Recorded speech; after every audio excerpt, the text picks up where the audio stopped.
Oh, so pag inihaw mo to, the whole thing wala ka na itatapon. Kain na lahat yan? Oh, wala nang... Pati laman loob? Oh, wala na alisin yan. Ano ba tawag ulit? Lit sir. Kamusta mga chief? Andito ako sa kabundukan ng Zambales para matuto at palawakin ang aking kaalaman sa kagubatan. Yung paniki na yon ang magsisilbi naming hapunan. Pero bago ko ipakita sa inyo kung paano namin yun niluto ay isang maikling kwento muna kung paano ako nakarating dito. Ako nga pala si Traveling Chief. Bata pa lang ako ay interesado na ako sa maraming bagay na wala sa loob ng bahay. Noon pa man ay mahilig na akong mag-adventure at maranasan ng maraming bagay. Isa na doon ay mag-take ng jungle survival course. Gusto ko matutunan mabuhay sa gubat ng may kaalaman. Alam kong hindi yun masyadong useful sa Pilipinas pero kanya-kanya naman tayo ng mga gustong gawin, di ba? Yung iba mahilig sa kotse, sa laruan. Ako, ito ang klase ng mga bagay na gusto ko. Si Kuya Numeriano ang huling henerasyon sa ating mga kapatid na katutubo sa Zambales na nagtuturo ng jungle survival sa Pilipinas. Sa edad na 47 at may 25 years ng karanasan, siya ang pinakabata sa kanilang tribo na kwalipikadong magturo.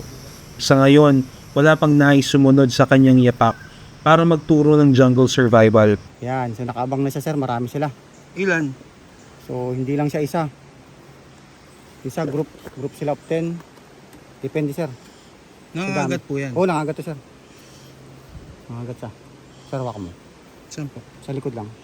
Dito lang hawak mo. Nangagat yan sir. Dito? Yan, oh, nangagat yan sir. Mata. Pwedeng kainin talaga? Oo, pwedeng kainin yan sir. Kung nakakita ka ng ganyan sir, Takpan na yung butas? oo, takpan mo na yung butas. Liit nga lang yan, no? Oo. Pinakamaliit na. Paniki. Thumb size lang yan sir. Ang aming unang leksyon ay kung paano gumawa ng apoy sa pamamagitan lamang ng kawayan. Kailangan namin to para mailuto namin yung litlit. Nice. Go! Lupit!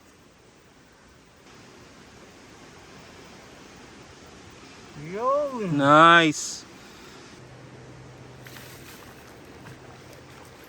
Hanggang sa mapaw. Yan na po yun. Ano sir, ang palaya. Ang palaya naman yan. Ito ay isang uri ng baging na tumutubo dito sa gubat. Mas mainam ko yung bunga o yung talbos, mas maasin ko kasi rin mo. So pag may bunga yan sir, gulay mo parang sinigwela sa mura. May asim siya. Oh, ayan yung batuan sir ha. Tapos lagi may tuli sir. Yung dulo. Kung saan ka mag-iinom ng tubig. Para may direksyon yung patak ng tubig. So ito medyo lime taste to sir. Parang mas marami pang tubig yan. Oh yes sir, mas marami tubig ito. Refreshing kasi, malamig na, natural pa. Pero mas marami yan. Mas malaking baging, mas maraming tubig ka makukuha ang inumin na pwedeng inumin. Once umina ang tubig, same procedure. Cut ka lang sa babaw. May asim ng konti. Oh, may lime taste to sir. Dami nila sir, no? Ilan? Dami. 10? Mahigit. Oh? May mahigit.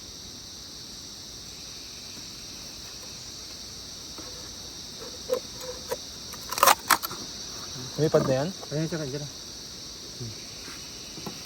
Sir, masugot ka.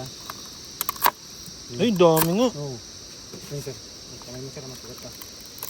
Ayan na. Ang dami na oh. Palabas na nga sila eh.